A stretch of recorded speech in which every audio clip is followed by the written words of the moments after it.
কিশোৰ বসুন্ধৰা আমি একে শুনাই নাই দেখোন কেতিয়া পৰা নহ'ল টিভিডাল লগাই লৈ হিন্দী চিনেমা খোপা চাবা কেতিয়াবাও চাওঁ আৰু কেতিয়াবা মানে যোৱা 2 তাৰিখে 2 অক্টোবৰতে আৰম্ভ কৰিলে দেখোন 2 অক্টোবৰত আৰম্ভ কৰিলে আমি দেখোন একো গমেই নাপাওঁ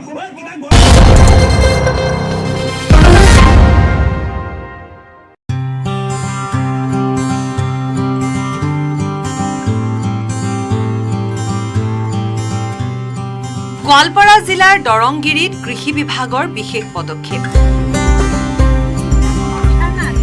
দৰংগিৰিৰ মৈস্খুলি খামাৰ পথাৰত গোৱালপাৰা কৃষি বিভাগৰ উদ্যোগত উদযাপন কৰা হ'ল পথাৰ দিৱস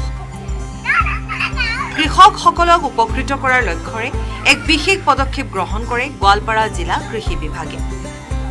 আঘোণৰ সোণালী পথাৰত সমাহাৰ ঘটিছে বিভিন্ন প্ৰজাতিৰ ধানৰ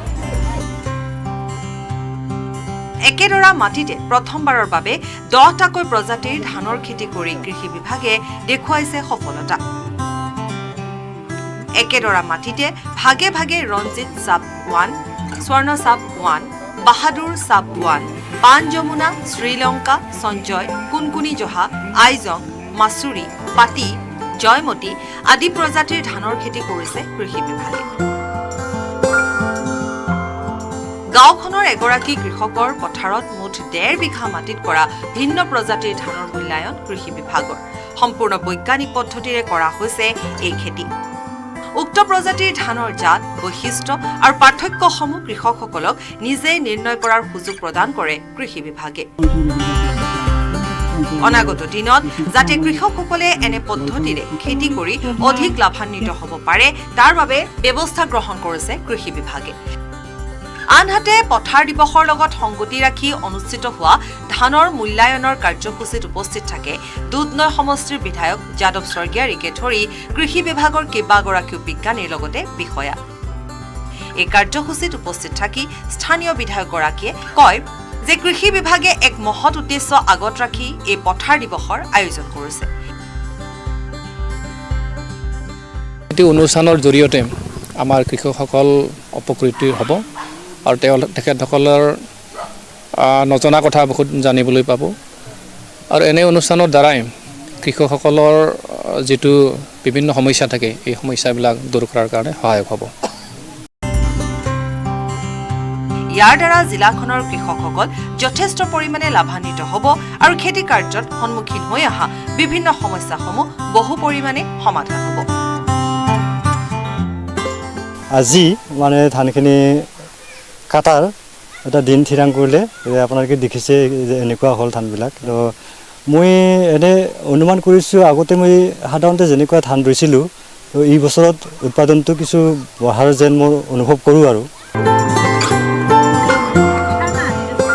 কৃষি বিভাগে আয়োজন কৰা এই পথাৰ দিৱসত দৰংগিৰি অঞ্চলৰ বহুকেইগৰাকী পুৰুষ মহিলা কৃষক উপস্থিত থাকে দুধনৈৰ পৰা অৰূপ নাথৰ report News 18 Assam north east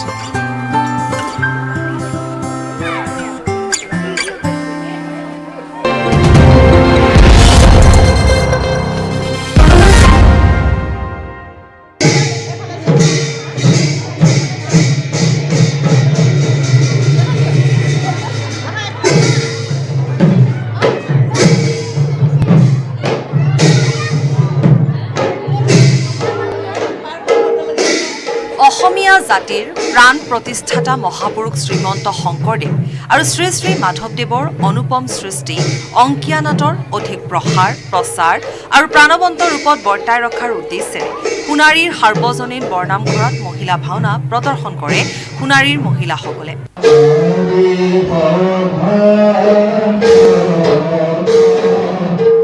Sonari সাৰ্বজনীন নামঘৰৰ মহিলা সমাজৰ উদ্যোগত নামঘৰ পৰিচালনা সমিতি আৰু সোণাৰীবাসী ৰাইজৰ সহযোগত সোণাৰী সাৰ্বজনীন বৰনামঘৰৰ প্ৰাংগণত মঞ্চস্থ কৰা হ'ল ভাওনাখনি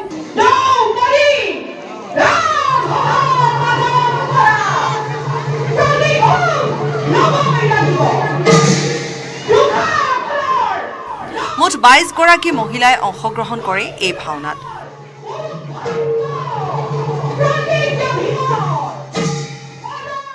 মহিলা ভাওৰীয়াসকলৰ উত্তম প্ৰদৰ্শনে সোণাৰীৰ ভক্তপ্ৰয়াণ ৰাইজক মোহিবলৈ সক্ষম হয়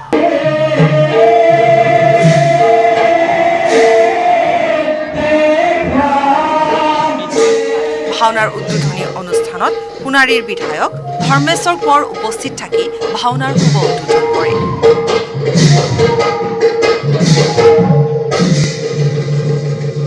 সোণাৰীৰ পৰা কেমেৰাত আব্দুলৰ সৈতে হানসিং কোঁৱৰৰ report news 18 Assam north east.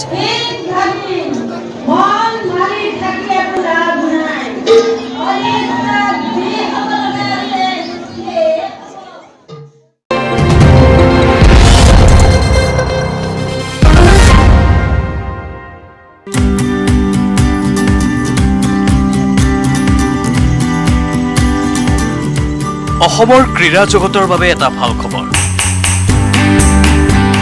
মৰিয়নিৰ এজন প্ৰতিভাৱান শিশু ফুটবল খেলুৱৈ হাৰিয়ানাস্থিত ট্ৰেনজিশ্যন ফুটবল একাডেমী নামৰ এটা ৰাষ্ট্ৰীয় পৰ্যায়ৰ ফুটবল প্ৰশিক্ষণ কেন্দ্ৰত ফুটবলৰ প্ৰশিক্ষণ গ্ৰহণৰ বাবে নিৰ্বাচিত হৈছে, যাৰ ফলত উৎফুল্লিত হৈ পৰিছে মৰিয়নিৰ ক্ৰীড়া সমাজ। অসম নাগালেণ্ড সীমান্তৱৰ্তী মৰিয়নিৰ অতি ভিতৰুৱা অঞ্চল দলাহিং গাঁও। এই গাঁৱৰেই ফণীধৰ বৰাৰ কনিষ্ঠ পুত্ৰ অনুৰাগ বৰা নিৰ্বাচিত হৈছে প্ৰশিক্ষণ কেন্দ্ৰলৈ। শিশুকালৰ পৰাই অনুৰাগে ফুটবলটোকে আপোন কৰি সপোন দেখিছে মেছি ৰোনাল্ডোৰ দৰে হোৱাৰ।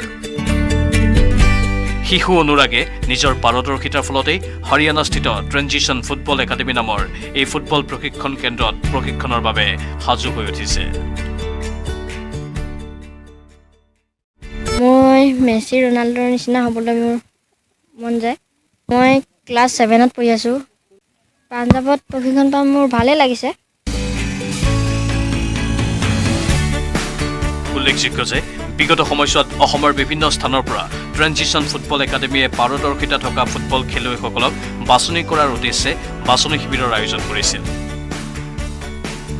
আৰু ডিফুত আয়োজন কৰা বাছনি শিবিৰত মৰিয়নিৰ অনুৰাগ এই প্ৰশিক্ষণ গ্ৰহণৰ বাবে নিৰ্বাচিত হয়।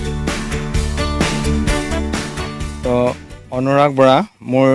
জংঘল ব্লক প্ৰশিক্ষণ কেন্দ্ৰতে তেওঁ 2 বছৰ দিন ধৰি প্ৰশিক্ষণৰ কাৰ্যালয়ত আছে। যিহেতু তেওঁ সঁচা প্ৰতিভা থকাৰ কাৰণে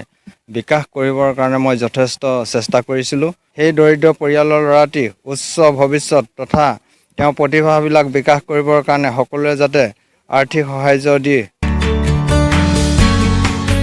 ইফালে শিশু অনুৰাগে ৰাষ্ট্ৰীয় পৰ্যায়ৰ প্ৰশিক্ষণ প্ৰতিষ্ঠানত ফুটবল প্ৰশিক্ষণৰ বাবে নিৰ্বাচিত হোৱাৰ খবৰ লাভ কৰি শিশুগৰাকীৰ ঘৰত উপস্থিত হৈ সম্বৰ্ধনা জনায় মৰিয়নিৰ বিধায়ক ৰূপজ্যোতি কুৰুঙীয়ে।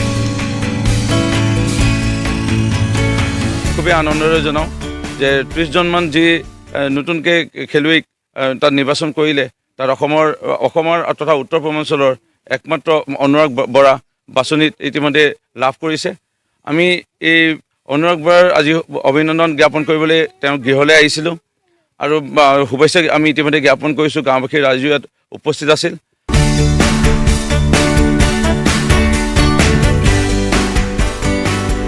এতিয়া সকলোৱে আশা কৰিছে এদিন যাতে অনুৰাগেও মেছি ৰোনাল্ডোৰ দৰে ভৰিৰ যাদুৰে জগত জিনিবলৈ সক্ষম হয়।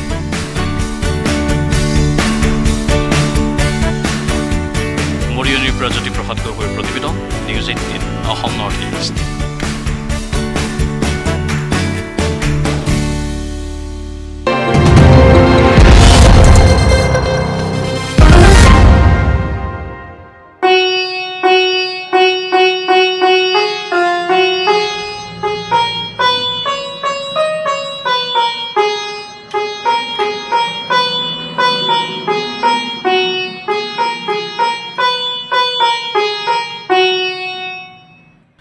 চকু বান্ধি পিয়ানো বজাই বোকাজানলৈ গৌৰৱ কঢ়িয়াই আনিলে কণমানি সুৰয়াঞ্চয়ে। ইণ্ডিয়া বুক অফ ৰেকৰ্ডছত নাম অন্তৰ্ভুক্ত হ'ল বোকাজানৰ 5 বছৰীয়া শিশু সুৰয়াঞ্চ থাপা চেত্ৰীৰ।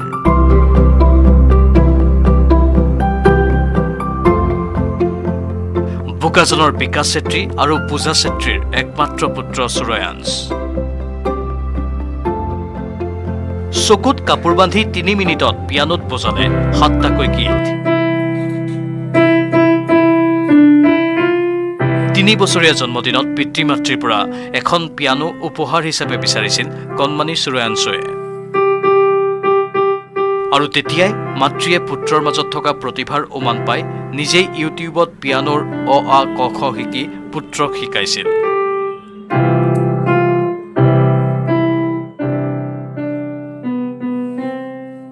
প্ৰথমটো মই তাক মানে বাৰ্থডে গিফ্ট এনে সৰু পিয়ানো দিছিলোঁ বাৰ্থডে গিফ্ট তাৰপিছত মই নিজে চাইছোঁ কি বহুত কিছু শিকিব পাৰে তাৰপিছত নিজে নেটত চাই মই নিজে শিকিলোঁ প্ৰথমটো তাৰপিছত তাক শিকাইছোঁ তাক শিকাৰ পিছত মই জানিছোঁ যে ভাল কৰে মানে এবাৰ শিকালে মানে মুক্ত হৈ যায়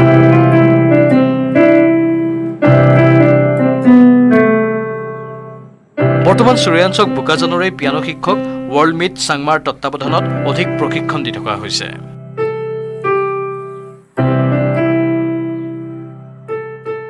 ফিউচাৰত কি বহুত মানে তাৰ যোনটো টেলেণ্ট আছে তাৰ এইটো টেলেণ্টটো তাৰ বাইবৰ তাৰ লগত আছে মই আশা কৰিছোঁ ফিউচাৰত এইটো টেলেণ্টটো লৈ পেলাই সি খালি আমাৰ কাৰ্বি আংলং নহয় আমাৰ অসমৰ নামটো ৰোচন কৰিব বুলি মোৰ আশা আছে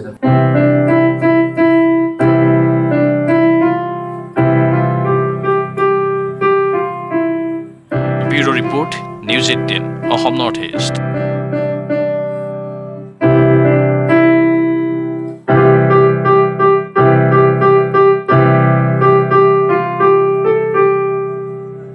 মই ব্যৱহাৰ কৰোঁ আটাইতকৈ সবল আৰু সতেজ চিমেণ্ট সূৰ্যা চিমেণ্ট অটুট ঘৰ অটুট অসম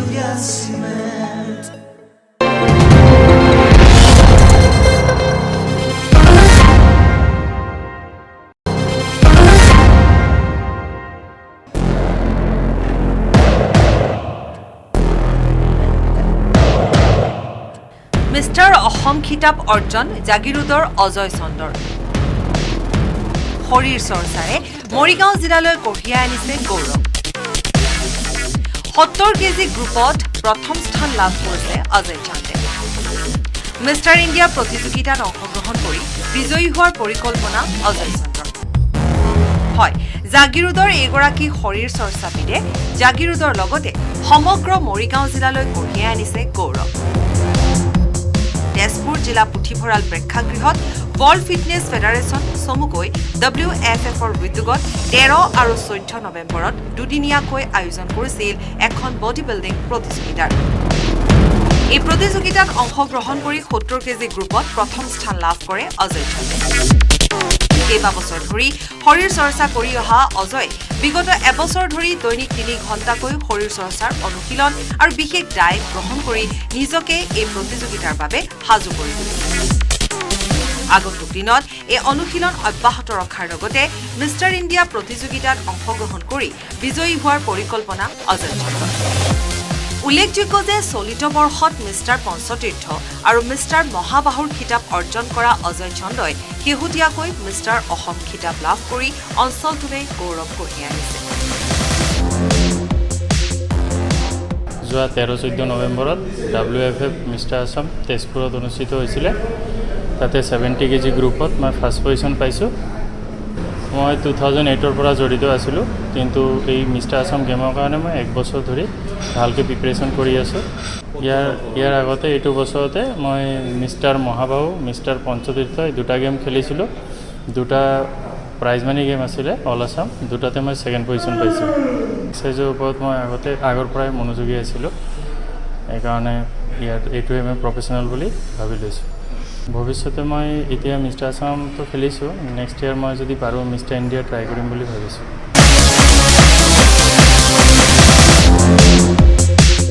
জাগিৰোডৰ পৰা অজয় পালৰ report news 18 Assam north east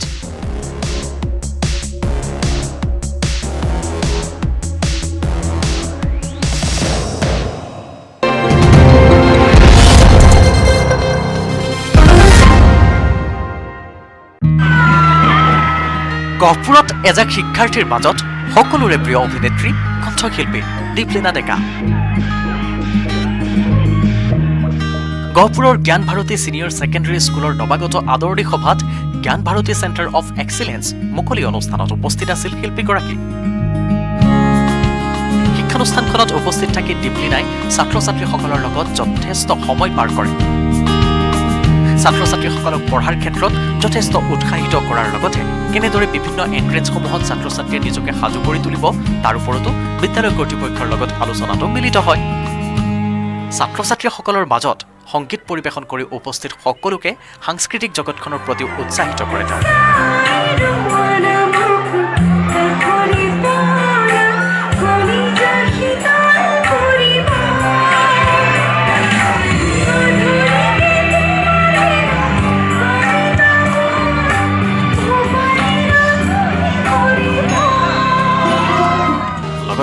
সংবাদ মাধ্যমৰ আগত কয় যে বৰ্তমান সকলোৰে হাতত এণ্ড্ৰইড মোবাইল আছে, সেয়েহে সামাজিক মাধ্যমত সৎব্যৱহাৰ যাতে তেওঁলোকে কৰে তাৰ প্ৰতিও আহ্বান জনালে দীপলিনা ডেকাই। এখন শিক্ষানুষ্ঠান জ্ঞান ভাৰতী চেণ্টাৰ অফ এক্সিলেঞ্চ বুলি তেওঁলোকে একাডেমি এখন লঞ্চ কৰিছে। ইতিমধ্যে তেওঁলোকৰ এখন ছিনিয়ৰ ছেকেণ্ডেৰী স্কুল আছিলে, এইবাৰ প্ৰথমবাৰ বাবে আজি তেওঁলোকে ইনগ্ৰেট কৰিছে কোচিং চেণ্টাৰ। যেতিয়াই মোক শিক্ষানুষ্ঠানলৈ আমন্ত্ৰণ কৰে মই ভাবোঁ যে আমি দায়বদ্ধ, মানে তেওঁলোকক দুটা কথা আমি শিকাই, মানে যিমানখিনি এক্সপিৰিয়েঞ্চ হৈছে বহুত বেছি একো কৰা নাই আজিলৈকে, কিন্তু যিমানখিনি অভিজ্ঞতা হৈছে অভিজ্ঞতাৰ ভিত্তিত কিবা দুটা কথা যদি শিকাব পাৰোঁ সেইটো মোৰ সদায় মনত থাকে। মোবাইলটো ডেফিনেটলি ভাল বস্তু, যিহেতু সময় সদায় কনষ্টেণ্ট, মানে সদায় সময় সলনি হৈ থাকে। আমাৰ সময়ত মোবাইল নাছিলে, এণ্ড্ৰইড নাছিলে, এতিয়া আহিলে হয়তো 10 বছৰ পিছত বেলেগ আহিব, সেইটো আমি ৰখাব নোৱাৰোঁ, কিন্তু তাৰ আমি ভাল ব্যৱহাৰ কৰিব লাগিব। বৰ্তমান দেখিবলৈ পোৱা গৈছে ছ'চিয়েল মিডিয়াৰ কাৰণে বিভিন্ন ভাল কাম হৈছে। আজি মোক যে আপোনালোকে চিনি পাইছে কেৱল মাত্ৰ ছ'চিয়েল মিডিয়াৰ জৰিয়তে।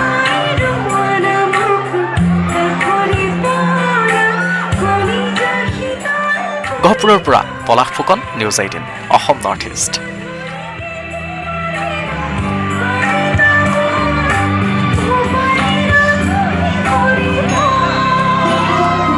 মই ব্যৱহাৰ কৰোঁ আটাইতকৈ সবল আৰু সতেজ চিমেণ্ট চুৰিয়া চিমেণ্ট। চুৰিয়া চিমেণ্ট অটুট ঘৰ অটুট অসম।